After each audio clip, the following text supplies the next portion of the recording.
Come on in, join the party. Excuse me. I'm not sure if I remember your name. I'm really bad with names, you know. You don't remember me? We met several times. It's Ant-Man. A-N-T-M-A-N. Oh, right. Yeah. Ant-Man. Oh, Yeah. what are your superpowers again? You talk to the ants, is that it? Well, partly, but mainly I shrink myself down to the size of an ant while retaining my full human strength. Really? Yeah. Oh, that's really impressive. Size of an ant with human strength. You must be able to clean house on those other ants. hey, Hulk! Hey, check this guy out. Ooh. Got the strength of a human. Ant-Man, huh? Where are your ants? Yes. They're at home, in the ant farm. Oh, best stay out of this guy's way. Oh, every molecule's quivering now. I don't see what's so funny. Is there something wrong with being Ant-Man? I mean, what's the joke? 9 billion names of pod. From Atlanta, where rents are high because we still haven't found that damn remote. it's the 9 billion names of pod with Dan Bauman and Michael Reed. I'm Dan Bauman. I'm Samuel Curtis Johnson. So let's talk about some stuff. Yes, we can talk about some stuff, but first we have a sad announcement that if you're a listener to this podcast, you probably already know. Yep. And that is the passing of Harlan J. Ellison, the last of the old school grandmasters. He passed away at 84 back on June 28th in his sleep, which, as a way to go, it's pretty good. That's pretty good. I don't have the time or inclination to read you out his CV, but suffice to say, the guy's done some stuff, and he is well worth your time to check out his written work and his spoken work on Deep Shag Records, as we've done 6 volumes, soon to be 7 of the On the Road with Ellison series. He was funny, acerbic, could be, shall we say, brusque. You could say that. Acerbic, but was a real sweetheart of a guy, and he will be missed. He will be missed greatly. Yes. So, heavy sigh, and move on. All right. I guess the big thing we're talking about today is how Trump is fucking up Britain. Oh, I'm sorry. No, Ant-Man The Wasp. Oh, yeah, that's it. Yeah. Although, I gotta love those big Trump babies. I thought there was just one big one. Apparently, there's a big one and a lot of smaller ones. 250,000 people met up in London to protest. To give him the finger, which Herr Trump. Quite amazing. Oh, and if you remember some of those insults that the Scots gave him after he the Brexit thing, after he mistakenly said that they had voted to leave the EU. No, fuck trumpet, you numpty, cockwomble, Oh, cockwomble, yeah. I'm sure we're gonna hear some of the best of what Brits have to offer in comedic put-downs, which I think they invented.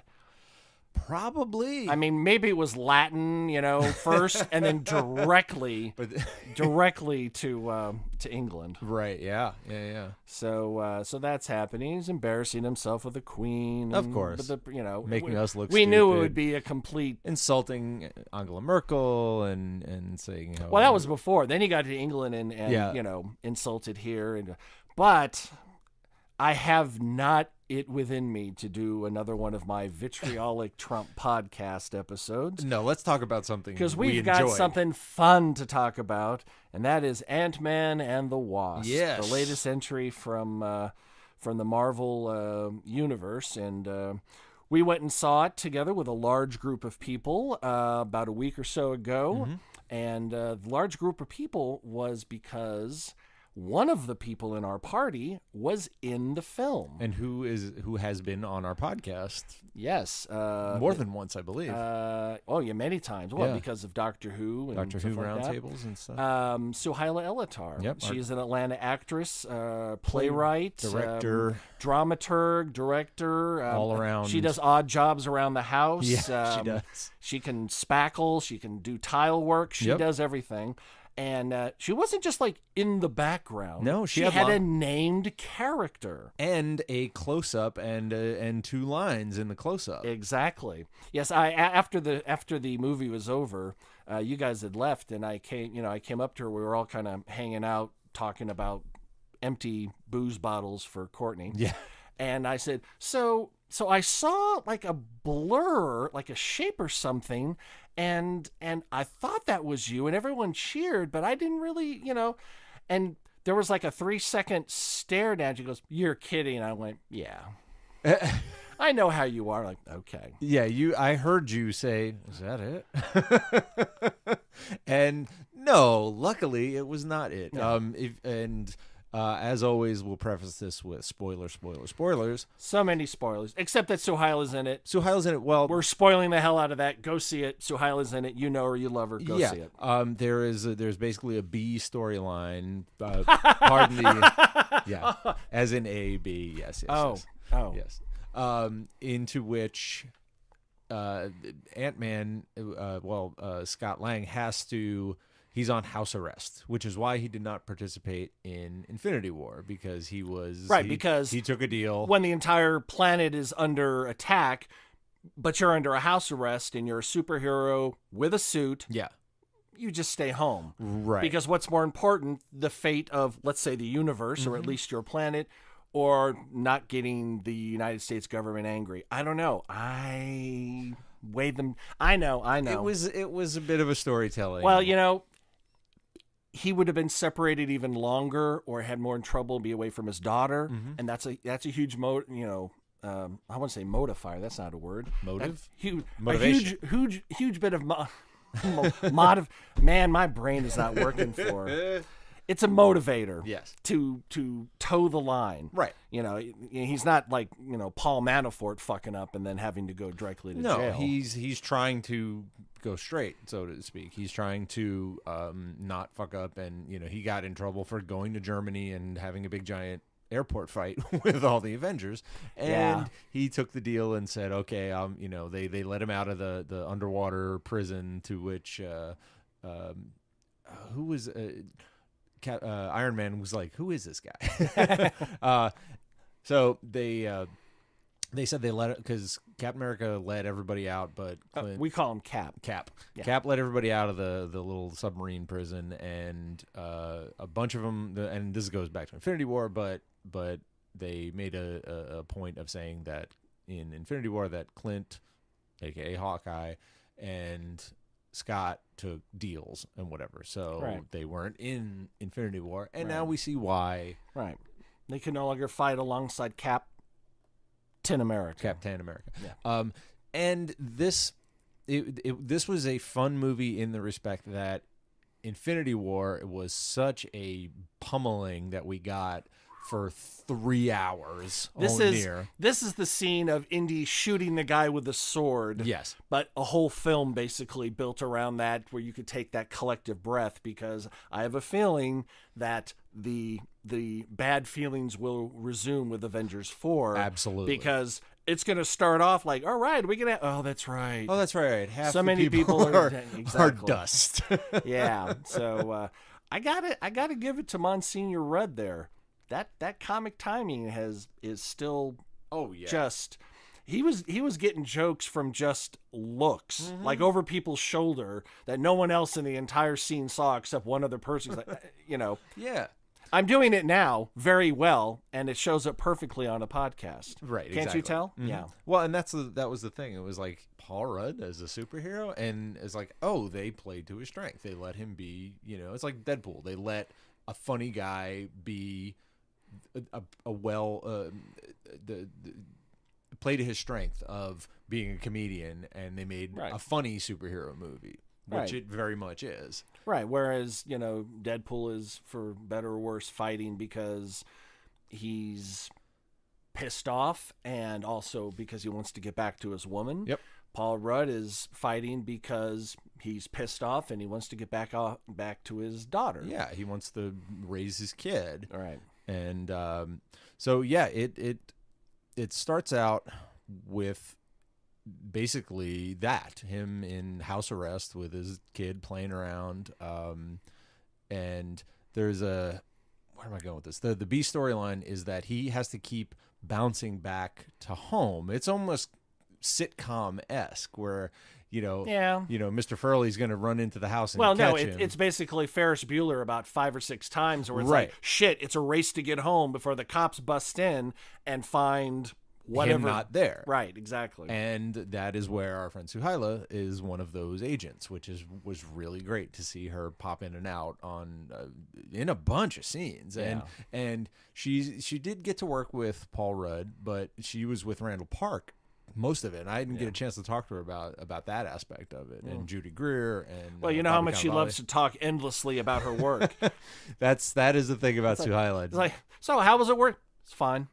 Yeah. So got any stories?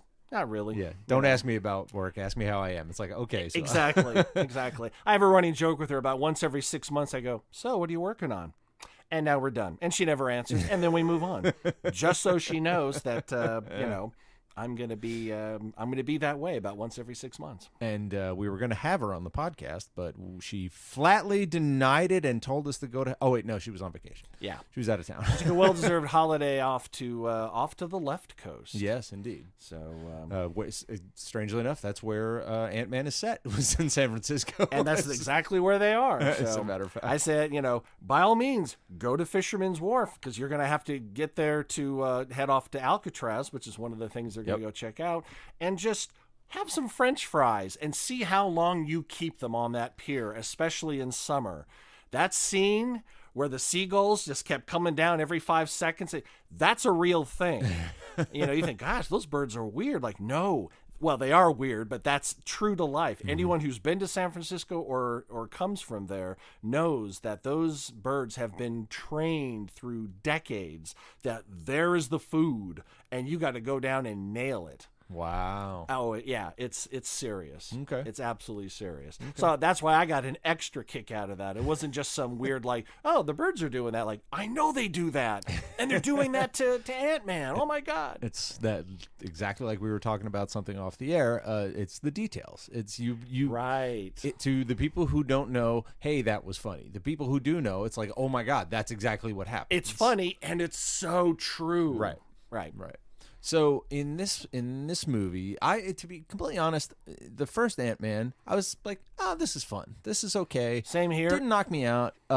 It was I was like, oh, they're that's going to be the formula. They're going to do the goofy fun one kind of in the summer, like Guardians, because Guardians did so well. The next year was Ant-Man, and I was like, oh, that's what they're going to be doing. They're going to do the phones, and that's fine if that's. And for the most part, I'd say it was a fairly goofy, fun. Not really goofy. But it was more of a, well, let's put it this way. After Infinity War, they could have done Schindler's List and it wouldn't have, it would have been funnier. Yeah, anything would have been lighter than. Because, man. Yeah, we actually went and saw that again. Or Courtney hadn't seen it yet, and we went on Saturday because I knew we were going to see. Really? Is Schindler's List back in the theaters? Yes, it was. Wow. Yes, the colorized version. Ted Turner got. No. Too soon? Too soon. Yeah. I don't know. All right. No, Courtney hadn't seen Infinity War yet, so I knew I was like, I might have to explain something if we don't go to see it, but let's go see it just in case. And I was right because the movie ended exactly the way I expected it to. The ending definitely, having seen Infinity War, definitely helps you understand the ending. Well, not even the ending of Ant-Man, the end credits, the interstitial. Yeah. No, not even post credits. The interstitial credit scene. That's right. The mid-credit scene. I noticed that when we all went to go see it, people were leaving the film as soon as the credits started. I went, have you not ever been to a Marvel film before? Yeah, this is the 20th movie. Yeah, it's like there's going to be something else. Something is going to happen. Yeah, it may not be, mind-breaking. In this case, it was very... I'm going to put it out there. It's probably one of the most important after film scenes, credit scenes, since...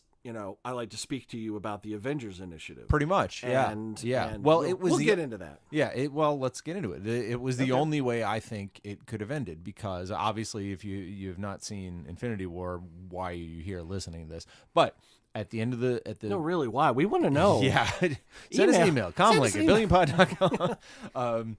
The mid-credit scene, they're testing out, through the whole movie, they're testing out a quantum tunnel to try to, that's the point of the movie, is to rescue. With all due credit to Irving Allen, in a way. Yeah. You see what I did there? Nice. Yeah. As soon as I saw that, I went, that's kind of a 21st century time tunnel. Well, and I wouldn't be surprised if they're good about that stuff. Like they did in the first Ant-Man, there is a small cameo by Garrett Morris from Saturday Night Live, because Garrett Morris played Ant-Man on Saturday Night Live in that one sketch, and that's the kind of thing. That's the kind of little casting things. I'm like, you know what? You didn't have to. No one was really asking for that, right? But that you did it, and then people know why you did it. They're like, I'm in love with you even more. Absolutely, absolutely, and that's the whole impetus of the movie, is they're trying to get a part so that they can finish the quantum tunnel, so that they can go into the quantum realm, or whatever it is, the really tiny little realm. And without getting into quantum mechanics and physics and stuff like that, it basically is, for lack of a better term, the space between molecules. Yeah, subatomic. Subatomic. It's more than that. It definitely is more than that. But let's get down so small that you couldn't even see yourself or someone who's in the quantum realm with the highest power microscope on the planet. It's almost in a different dimension. It's so small in a way. Yeah.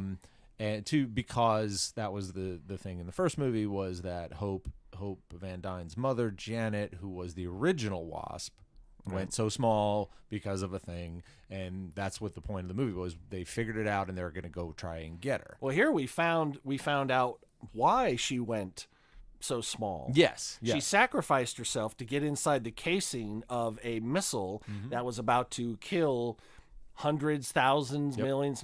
They weren't very clear, like where the missile was fired from, where it was going. Didn't matter. But she went in there so she could go between the molecules into the casing and destroy the missile.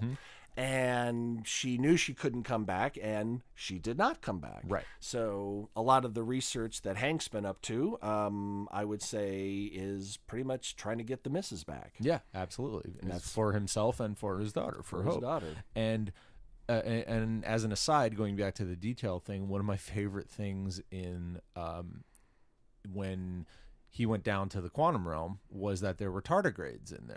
I saw that. And I was like, of course they'd be there. I shook my head, and Courtney's like, what?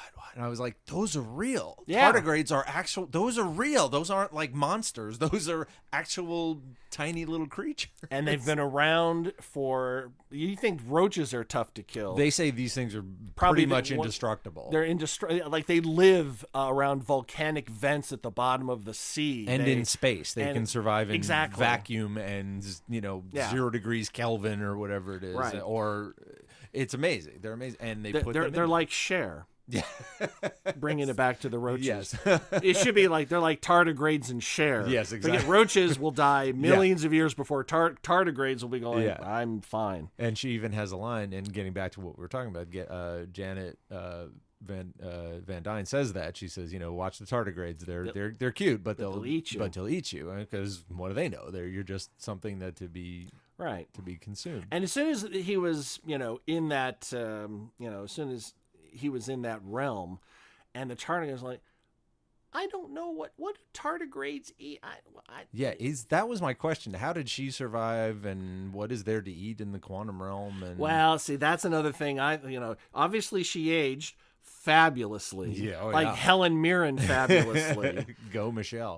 Maybe they'll address that, or maybe it's best not to address Yeah, it. it's probably She did say time works different here. Right. And my theory is that even if time is linear but smaller, It is still relative. if she had a belly full of food when she went in, that with her microscopic size, although the food would have shrunk too. I mean, it's it's hard to that would really suck. You get shrunk down, and the meal you just had suddenly blows up your body because that one bite of McDLT from the 80s when you went in right. suddenly, yeah.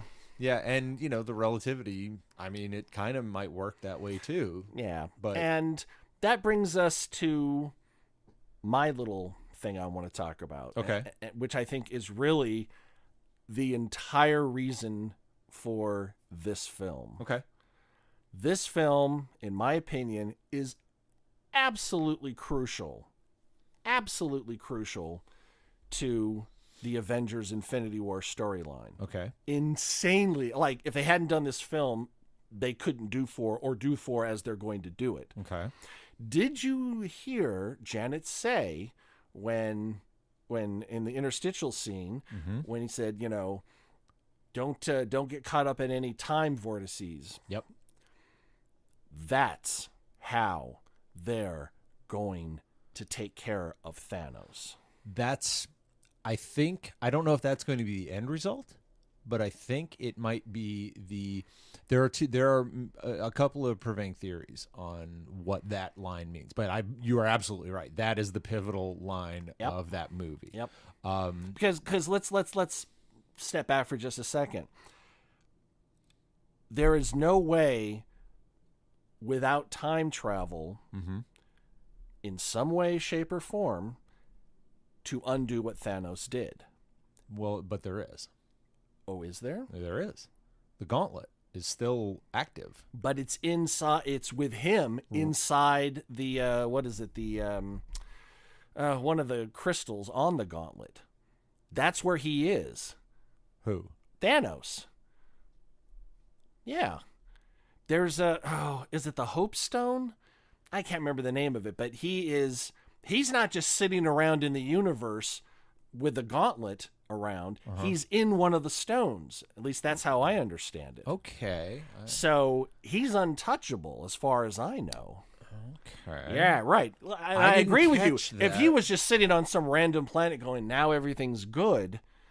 No, he wants to go back. He wants to go to his ideal place, and that's It could be in the Reality Stone. Is it Reality Stone? Well, there's Reality Soul, Soul Stone, Space. Yeah, from what I understand, he is in one of the stones on the gauntlet. Now, does that mean that the gauntlet's in there with him, or because he's in the stone, he has protected the gauntlet in real time? Right. And that now there's a possibility. Like I've homed in on the signal or whatever, and they're able to find the gauntlet with him inside it, Right. one of the stones. We'll see. But taking that aside, you got to have some time travel. Yes, and the other theory on that is Yeah. that the time travel element is going to come in because the next Marvel film Yeah. is Captain Marvel, Right. which is taking place in the 80s or 90s, because they were talking about the de-aging thing, and that it is going to be Brie Larson, but it's also going to be Samuel L. Jackson, and they're going to de-age him through the entire movie. So we might see him lose his eye in that one. We might see where that happens, and that's the prevailing theory. Maybe that's the Wow, that's going to add millions onto the post budget, yeah. doing all the de-aging. Yo, yeah. I mean, there's a reason why in Ant-Man, the de-aging scene of Michael Douglas was very dark. Yeah. Very dark and very They're- brief. They're getting better. They've done it in a bunch of movies at this point. The best one I think so far was the Robert Downey Jr. one. Yeah. That was like the cleanest one. Because when I first saw that, I went, "Is that from another film?" Because God, that Less looks than so- zero. I mean, that's what it looks like. It looks real. Well, you know what? And they also have a point of reference. This is someone who's been acting since they were in their teens. Right. So it's not just, here's a still photo my mom had. we have, Footage. we have yeah. lots of footage of how he looked, acted. Exactly at that age. Yeah. Same with Michael Douglas, though. If you think about it. Was it Hail the Hero was his, I don't know if he's been acting since his teens, but No, early no. 20s. But his early 20s, yeah. So, Which is of the same era. I mean, he's definitely was acting in the era he was being de-aged to. Absolutely. So we're fine there. Right. So, yeah, it's getting better every movie. And they did a little bit with Michelle Pfeiffer as well. A little bit, but you know Not what? much. I couldn't tell too much difference between her back then and her now. And that's not an insult to her looking worse now. That's an insult to her looking so good now that 30 years ago, it looks pretty. I mean, she's not so dewy fresh as she was in Dangerous Liaisons, but who is? What is she, 50-something at this point? Probably closing in on 60. Right, and she's looks gorgeous. Great. My God. Gorgeous. She must have been to Cher's, I don't know, voodoo occultist, whatever. And if you think about it, too, she's another one who's crossed the aisle. She's the Wasp, but she's also Catwoman on the DC side. Oh, that's true. So they're God, let's not remember that. Well, that one's not bad. Like, it's not Halle Berry. It's bad. not Halle Berry bad. Yeah. No. It's tolerable. It's comic book enough.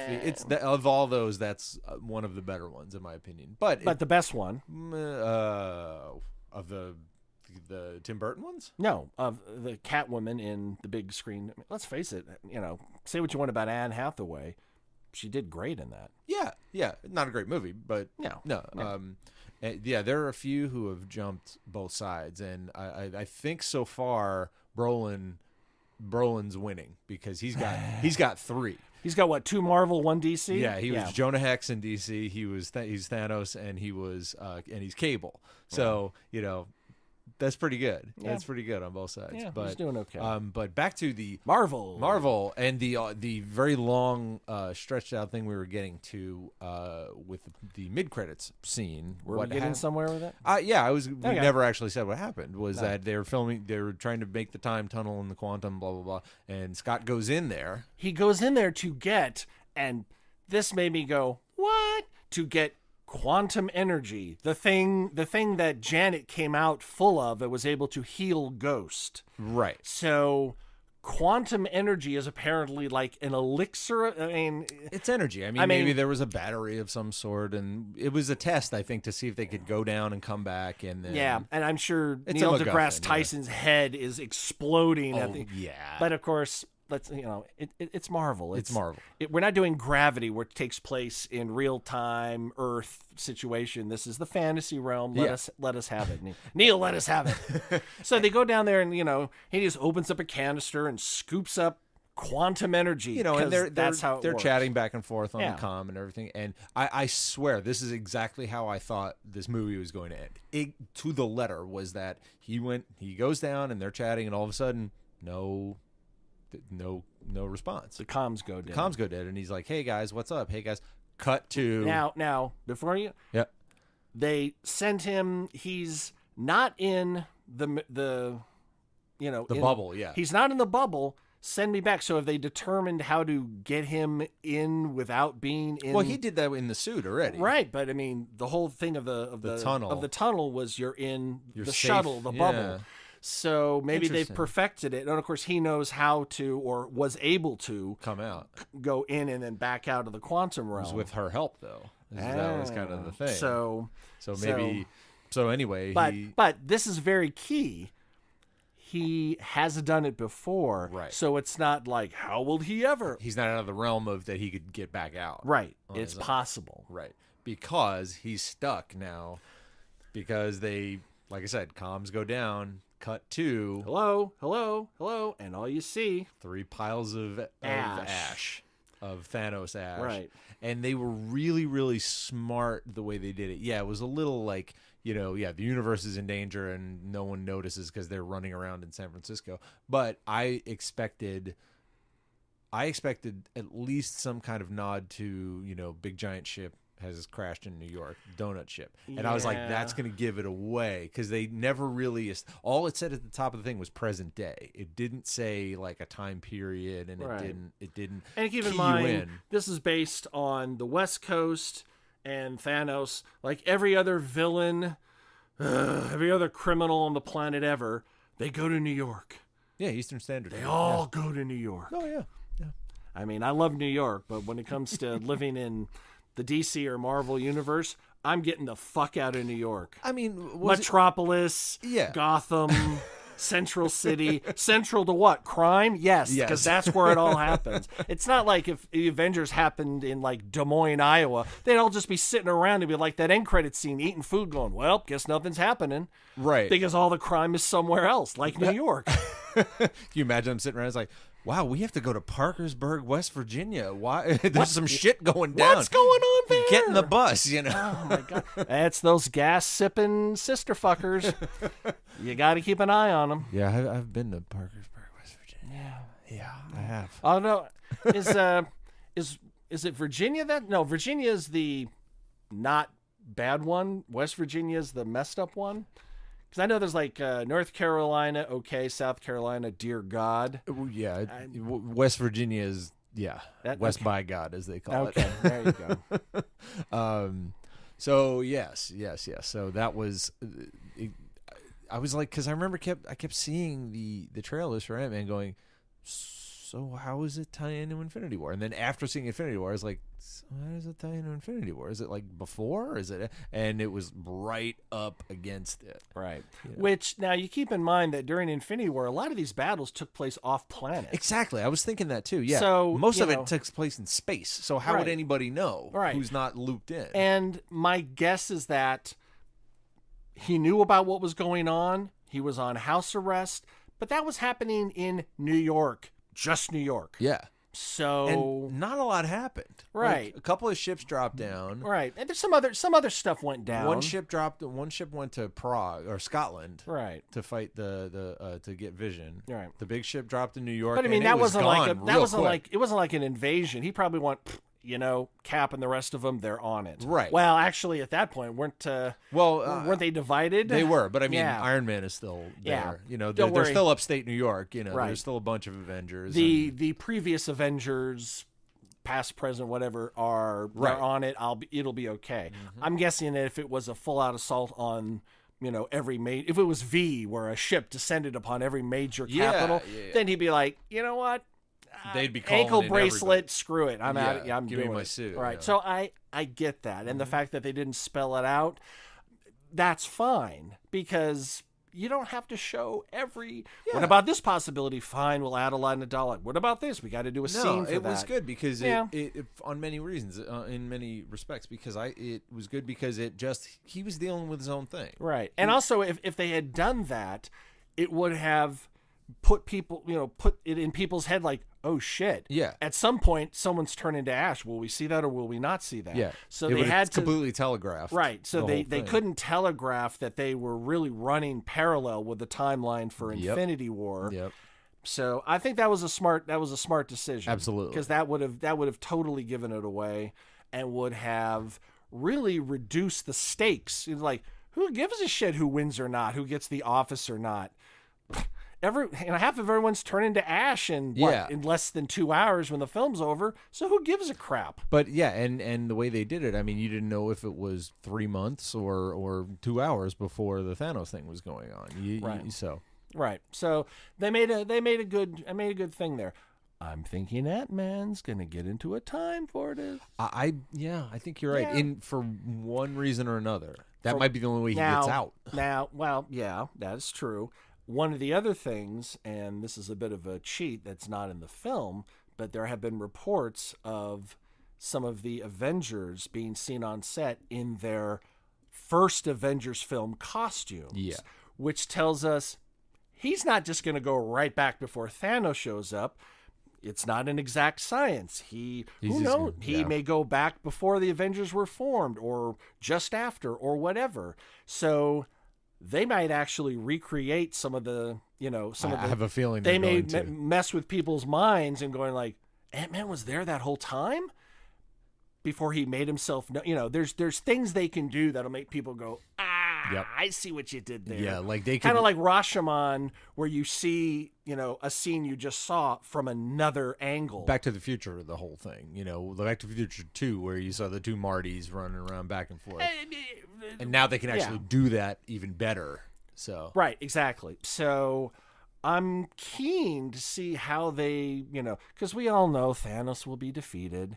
It's just in how he's going to be defeated. And how that's the only... Who will actually die and who will come back. Right, because I have a feeling that anyone who died by a method that wasn't poof to ash, they're going to be dead. Yeah. Theoretically. But keep in mind, if you're going back in time, that alters all the events that brought them to that point where they would die. So who knows? It depends on where the insertion point for Ant-Man is. My guess is that if it's, the first Avengers film, they're going to have the opportunity to save all these people.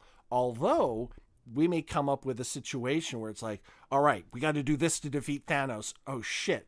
That's going to happen to, just to this person. We don't have time. We can't do it. It's not like they have the ability to zip zap through time. No. I'm guessing Ant-Man's going to go back, warn. Something might tie in with Captain America. Can you imagine if they were to literally just remake the end of Avengers, the Battle of New York, and just change events and add Ant-Man in there? How insane would that be? Just fucking redo the movie and change the events. That would be interesting. That would be a hell of a maneuver for them to do it. And they could retcon Doctor Strange into it. Because we don't know. When did Doctor Strange become Doctor Strange? As far as I could... See, that's the thing. He may have been Doctor Strange before he got sucked into the Avengers situation. Right, but I mean, when did he get taken... When does his story take place? Right. It could have been at the same time. It could have, and we just, so... we just didn't connect it up. I don't have the, the graph with the timelines and the arcs and everything. Like, I don't know when he came into being, but... I'm sure they're out there. I'm sure there are... Oh, of course. The MCU timeline. I mean, there's schematics of the Enterprise. Schematics for a ship that has never existed in real life. Yeah. But it's detailed, and you know exactly where you can go to play three-dimensional chess and maybe get it on with a tribble or two. It's the tribble fucking room. There are definitely timelines in what order to watch the movies. Yeah, and that's been out there plenty of times. Yeah, but you think... What are the actual timeline? I bet somebody's done that. But I'm guessing the MCU is the Marvel Cinematic Universe is so well done that here's the order you should watch it in. The order they were released. Yeah. Pretty much. Oh, yeah. Now, if you tie in the TV shows, yes, there's things you need to watch. They fold those in. Right, exactly. But what I'm getting at is that if you stick to just the films, you watch them in the order they were released. Pretty much. Yeah. I'm guessing. I'm guessing. Well, yes, but if you want to do it chronologically, you got to start with Captain America because it was 80 years. Well, I wouldn't want to do chronological. I would want to do it in the way that preserves some of the moments. Yeah. If I was totally new to it, some of the things they do are not callbacks, they're call forward so that when you get there and it's back, you're like, oh, that's what it was. Yeah. Where, I guess it would give you a different experience if you knew some of these things ahead of time, if you watch them out of order. But I've seen no compelling argument to watching at least the Marvel films in any order other than the order they were released. Yes, because they do things, they don't try to rush shit to the market, DC, just to try to. Did you? Yeah. Speaking of which, did you see my post? Yes, Aquaman. I can't wait for this to finally kill the DC. Let's go to DC year one. I'm excited about an Aquaman film. Yes, I have no faith it's going to be any good other than Momoa in it.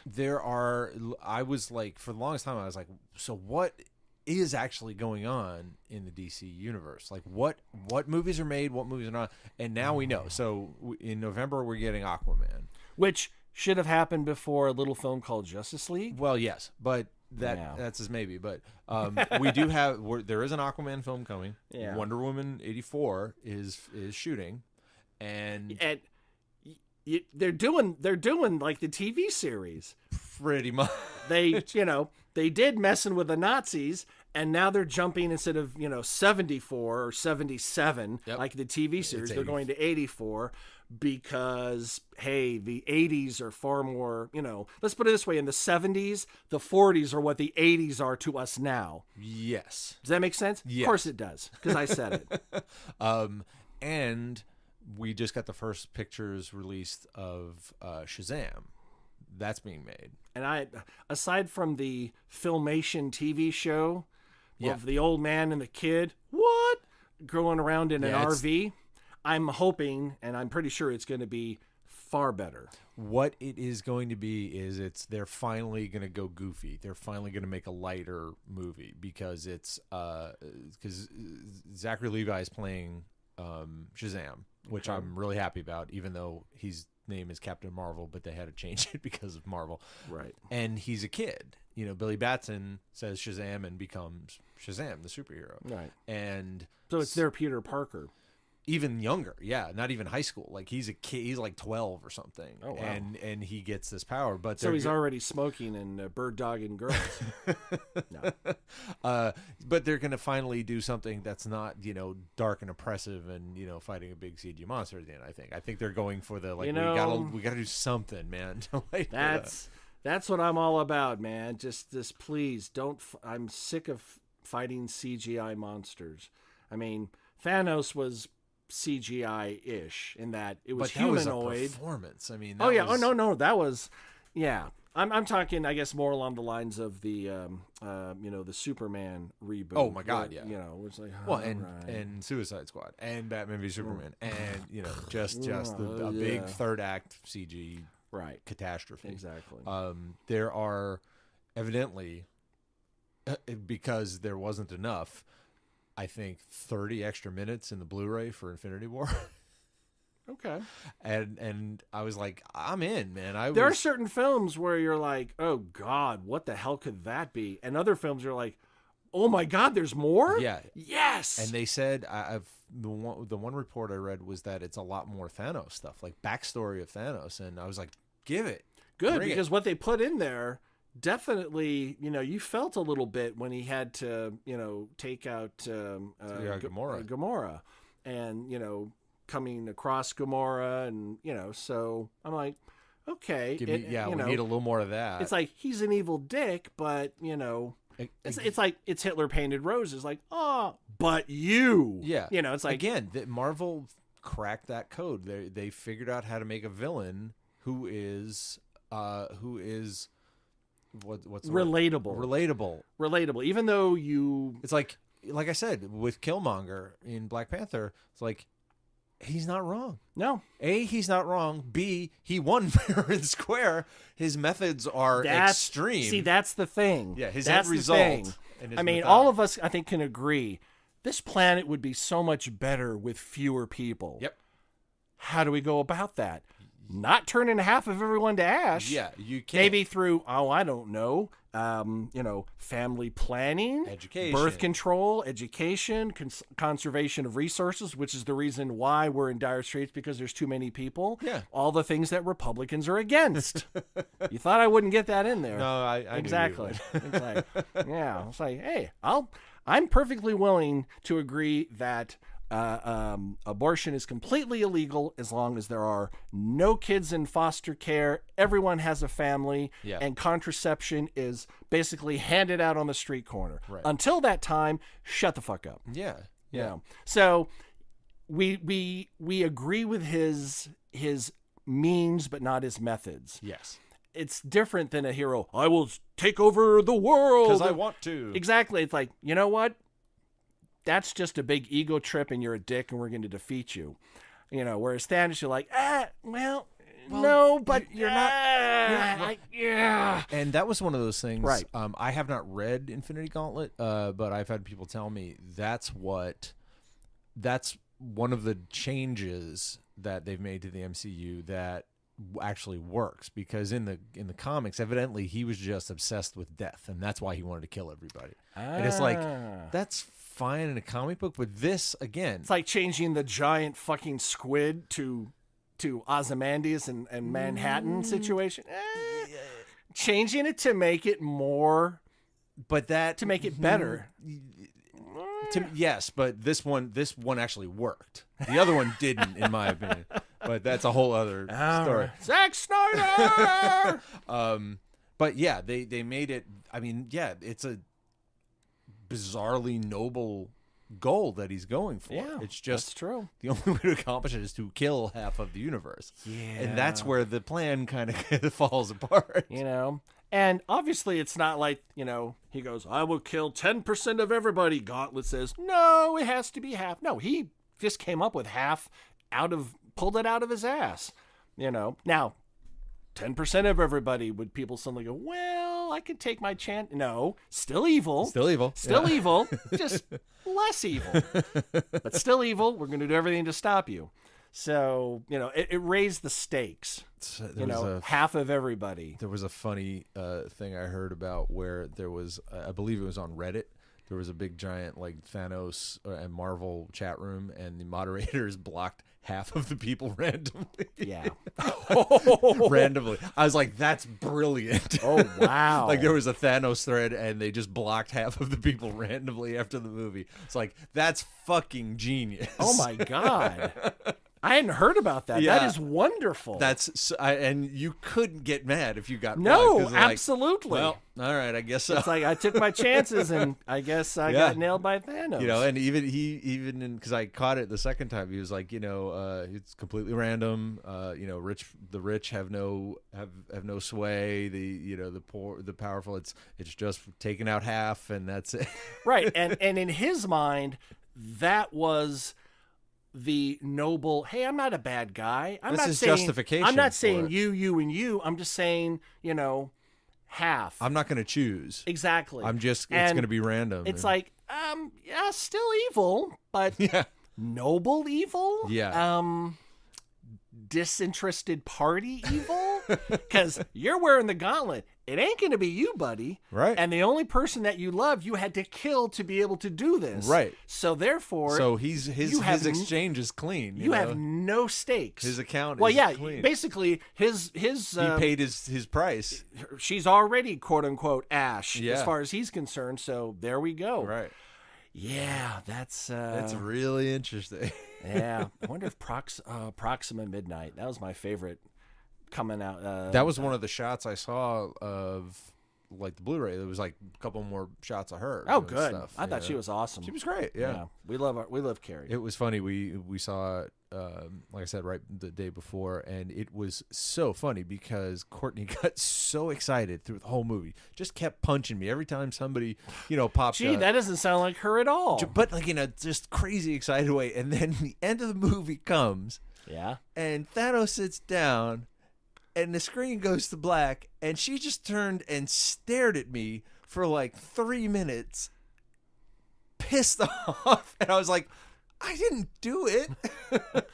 She's like, this is not how I wanted to spend my Saturday. I was like, you had such a great time up until this. But I didn't know that it's how it was going to end. It's like, but yeah. Yeah. Well, the only reason that,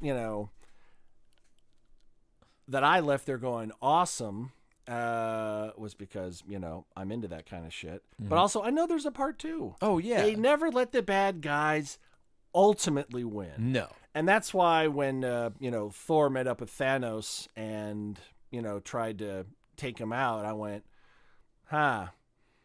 this probably isn't going to be it. And sure enough, it wasn't. Right. They keep talking about the time travel thing, they keep... a lot of those actors are done. Their contracts are up after this, and they're saying, it is going, the landscape is going to be different after it has this. to. It has to. They're talking about the new de facto leader, aka a la Iron Man, is going to be Captain Marvel. Like they're going to linchpin her into the thing. Good. Yeah. Talk about leaning into the current zeitgeist. Let's have a woman lead It's this about shit. time. The one fucking thing that Marvel has failed is having a woman. Where's Black Widow's standalone film? It's finally in the pipeline. Finally. As long as they do it as like a,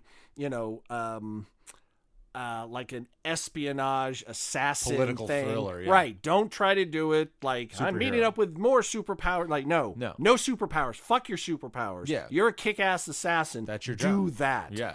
Do Atomic Blonde, but do it right. Don't do it that. Don't do that. Don't look good and fail to deliver on every fucking level. Oh. Actually deliver. Got it. And if anyone can do that, I think Marvel can do that. Yeah, and as much shit as Scarlett Johansson's been taking lately. You know what? I have a dissenting opinion on this whole thing. Yeah, so do I. Well, go ahead. Go ahead. Go with your. Let people know what we're talking about. Basically, Scarlett Johansson took a role playing a trans person. And it was a true story. It's a film. I don't know if it's a true story. I think it is called. I think it's called Rub and Tug. Yes, and it is about. I believe it's based on an actual person. Okay. And there was this huge uproar about her playing, and granted, she earned a little bit of it when they cast her in Ghost in the Shell, because she is absolutely not Asian. And Emma Stone. The whole whitewashing thing, which I get. My issue is that I agree, having a trans actor, that would be a good thing. But the other thing, my point is that Harrison Ford is not an archaeologist nor a spaceman. It is acting. Yeah, but right now we are in a period of trans rights. On one side, I'm like, wouldn't it be good to see someone who is, so identified as being feminine, go the other way, and guys that are like, oh, Scarlett Johansson, it might be an access point for people who might not even care about those kind of things. Right. On the other hand, there are brilliant trans actors out there. I only need to point to the FX series Pose. Have you seen this? I have not. Phenomenal. And that's like half the cast is trans, or most of the cast is. I mean, obviously, there's a couple of token straight people, but amazing acting. And from what little bit I've read, some of them have never acted before, and they are killing it. So, yes, it's one thing to cast someone who is not what they are playing and let them, obviously Charlize Theron is not a serial killer and is pretty, Right. Therefore making her less attractive, and a serial killer shows range. But let's face it, there's not a lobby for serial killers, and the entire industry is a lobby for pretty white girls. So, right, and there aren't any serial killer actors. That we know of, yeah. I agree with some of the criticism, but I also think she's become like this punching bag over right, exactly. Her response on Twitter to the whole thing was kind of profound, where she said, please defer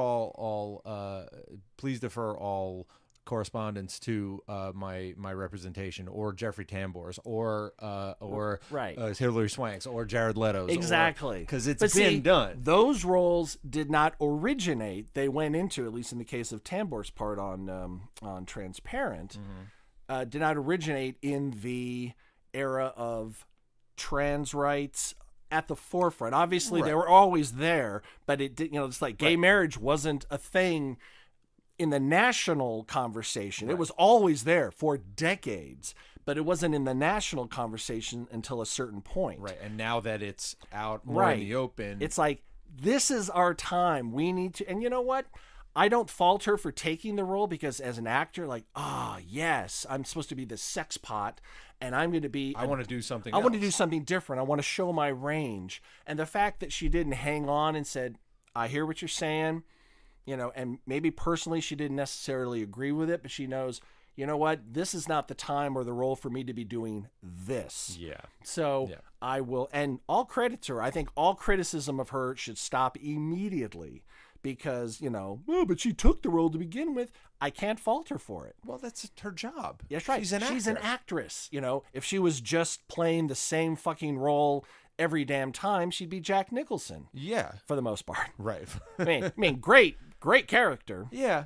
But it's the same thing. It's Jack over and over again, and it's wonderful, and we love it, and we wish he'd come back and do that same Jack thing that he always does.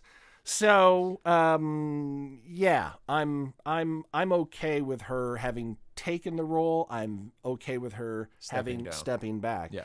I guess that the crowd says that it should be a trans actor doing it. Yeah. Okay.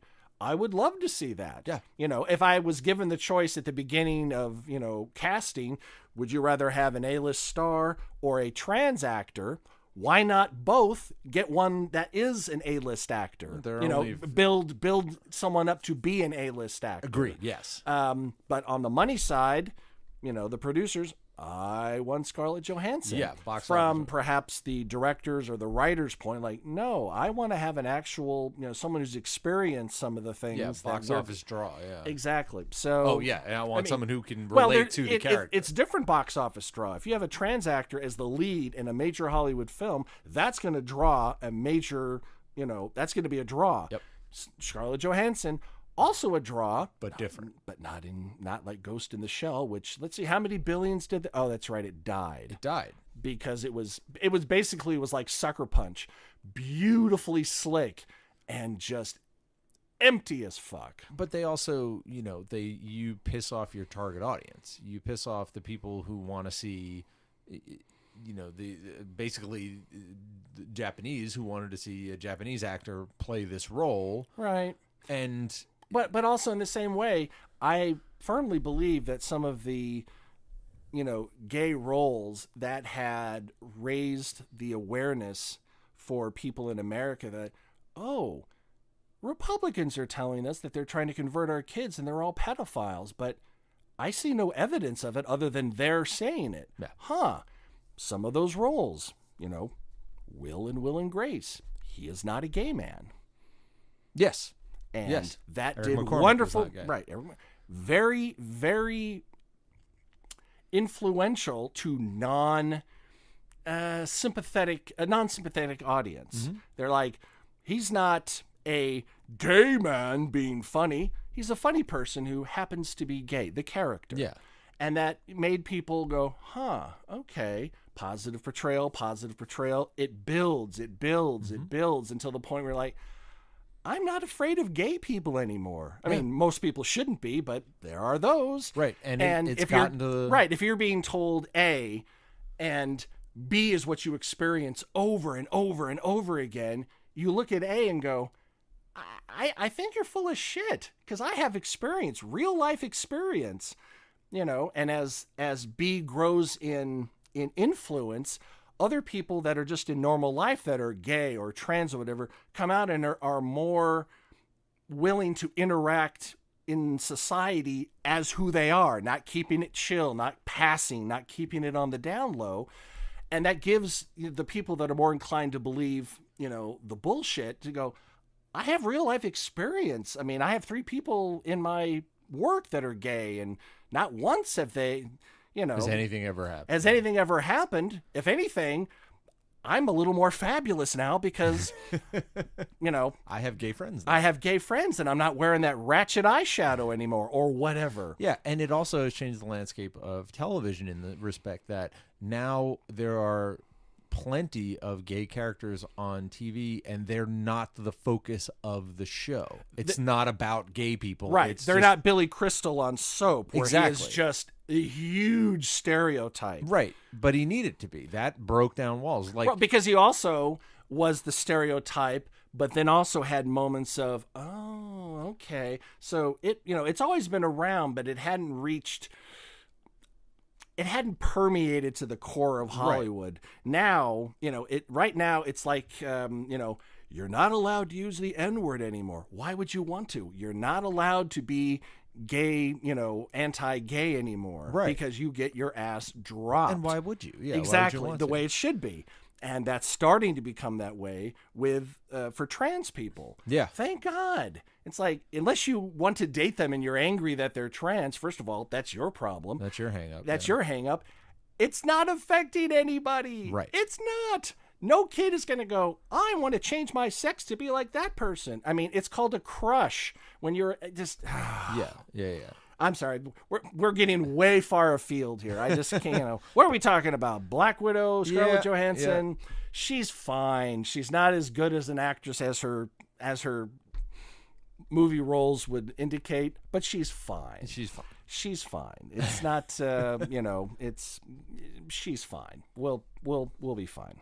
So we're you know, talking about Scarlett Johansson and the Black Widow, you know, Movie thing. solo film. Oh, poor Solo.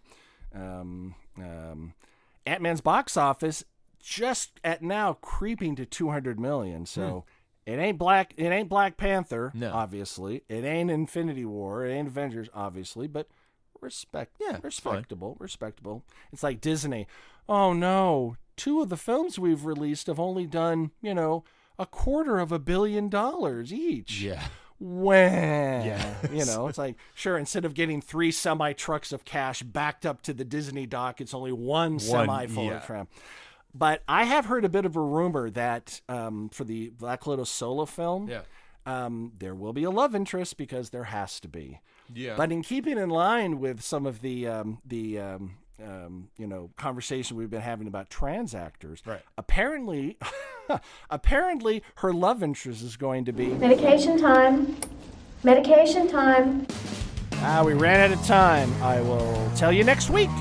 The 9 Billion Names of Pod was conceived, written, and performed by Michael Reed and Dan Bauman, with Admiral Benny Hassan as the sound of splintering wood. Research, transportation, and exasperated looks by Courtney Lono. Technical assistance by Cubase, Pro Tools, Skynet, QLab, Deep Thought, Big Brother, and Eddie, your shipboard computer. Financial consideration provided by the Wayne Foundation, Stark Industries, the Bronner Brothers, and Lexmark. Legal counsel by the Office of Howard and Fine. It's good that Marvel didn't go with their first title, Ant-Man and the Jew.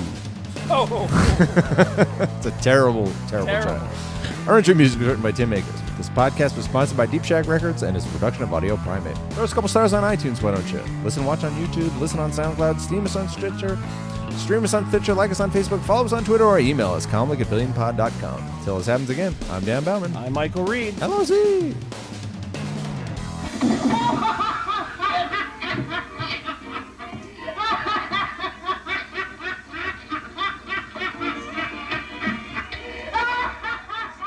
Audio Primate.